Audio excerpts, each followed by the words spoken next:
My family arranged, and I was sent to Kolebu.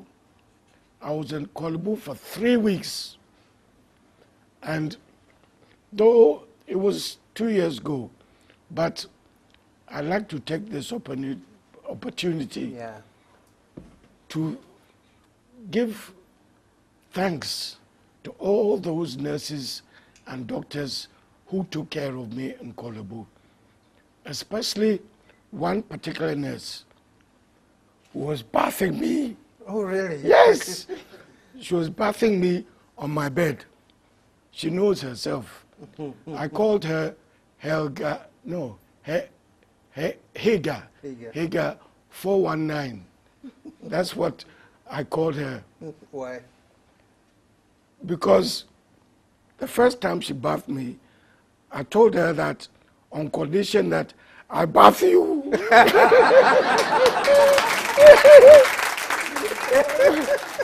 But she always dodged. She always dodged me bathing her. So I called her Hager 419. And I want to thank all the nurses. Yeah. I was in Kolebu for 1 month. That's where the real treatment started. I was being injected every day. I was taking medication. And then after 1 month, they realized that, oh, I was a bit okay. The rest is physiotherapy. Yeah. So how often do you do physio? Well, they asked me where I live, and I said, because I live in Kanda, 37 was the nearest. Yeah. So I went to 37, and they put me on twice a week, Tuesdays and Thursdays.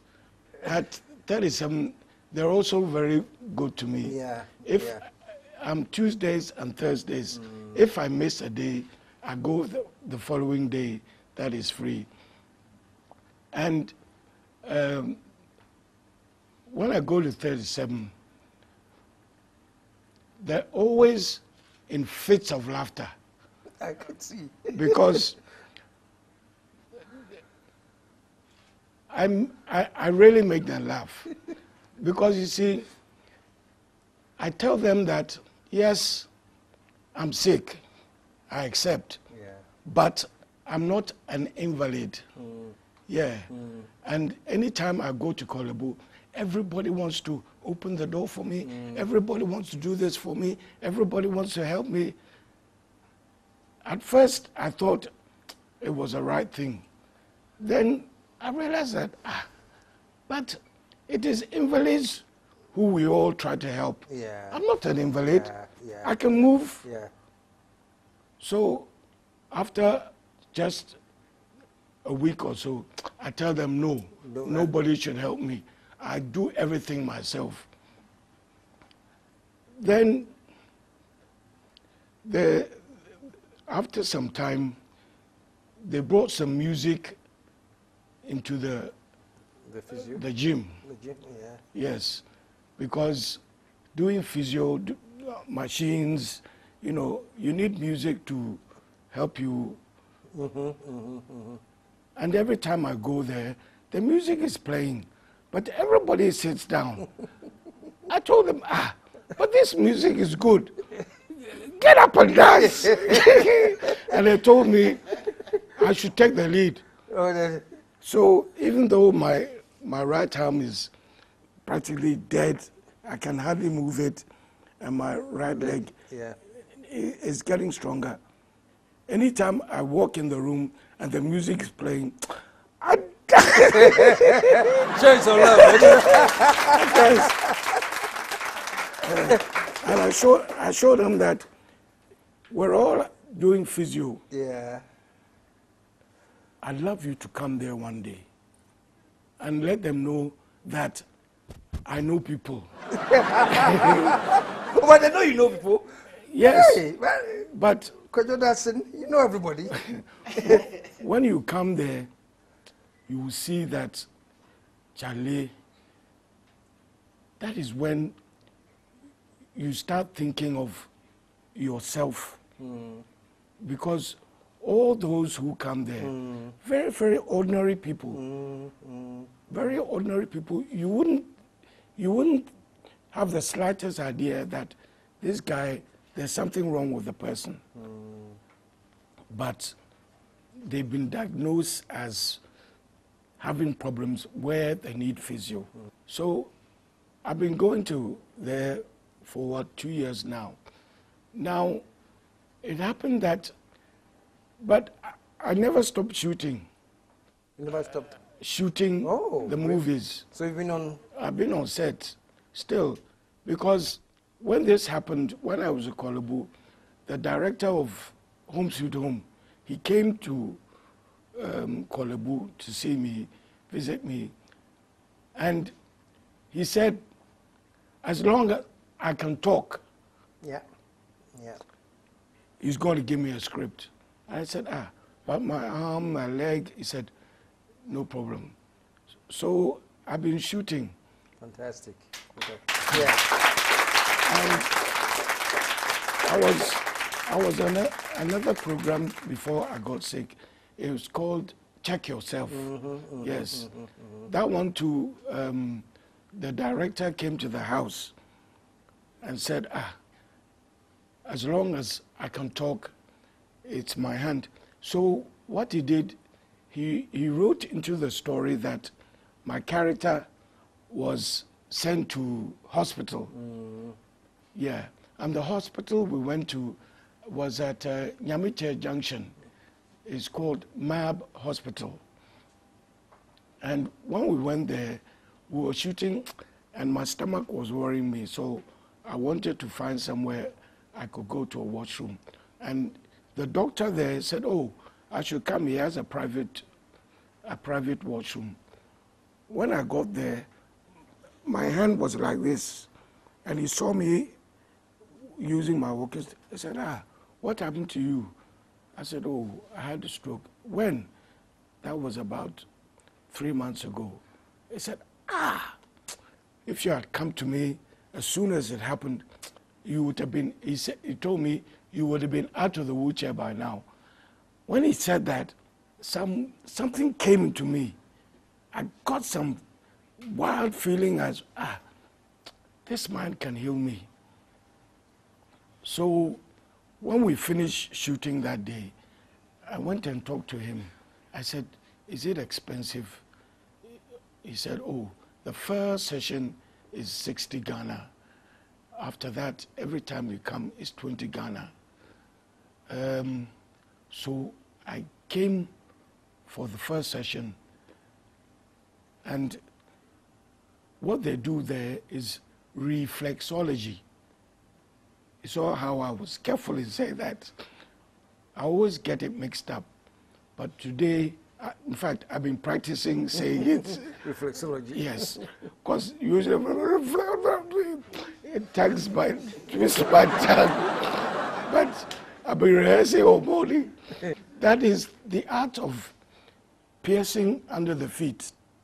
Because they say all our veins, everything ends up under the feet. So they put pressure under the feet, and they can heal every part of your body. Really? And they started doing that. And in 2 weeks, I was out of the wheelchair. Really? Yes. I was out of the wheelchair. So at this point, I want to say a big thank you to Dr. Bruni. It's a father and son business. The doctor is about 60 years old, and the son is about 20-something. And the father comes in the morning, and the son takes over in the afternoon. I say they took me out of the wheelchair. Wow. And I've been going there for the last 2 years. That one, I can go every day if I want. So that's how I've been able to survive. Wow. Yeah. Wow. Show some love. Show some love. Show some love. Yeah. And yes, oh God, I wish I could spend all day getting.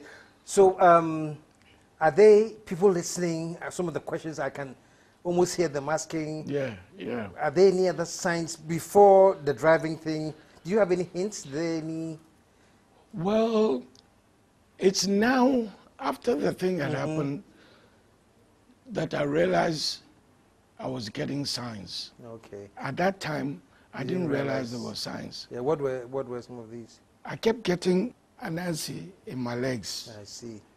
And talking to Dr. Bruni, I realized that this stroke is something I brought onto myself.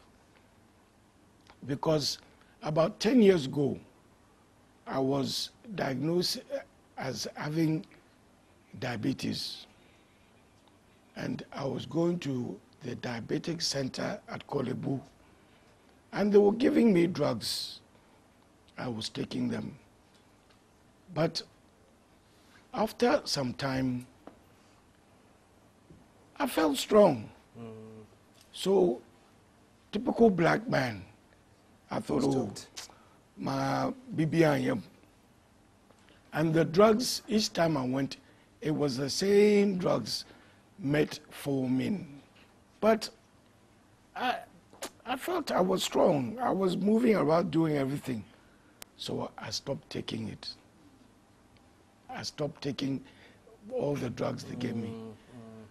That's when? That was my downfall. And then my eating habits. You know this business we're in, show business, acting, drama, home sweet home. Your sister is aware. We were in a show together, The Black Star. We would rehearse to 12, 1 o'clock. I'd go to home, and because my wife is a super caterer, I want to make sure I eat her food. And she gives me the best of all. If it's chicken that's the eating that day, I get the best. I'm reaching home at 12, 1 o'clock, I eat everything and then go to bed. It was later, talking to Dr. Bruni, I realized that I was rather killing myself. Yeah. So,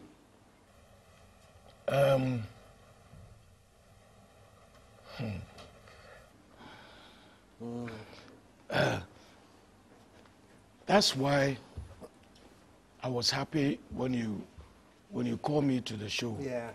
Because I want to tell everybody, especially the young ones, watch your eating habits. Watch what you eat, when you eat it, and do plenty of exercise. From Kolebu, my diet is now, in the morning, fruits, nothing but fruits. Lunch, salad. Salad, that's all.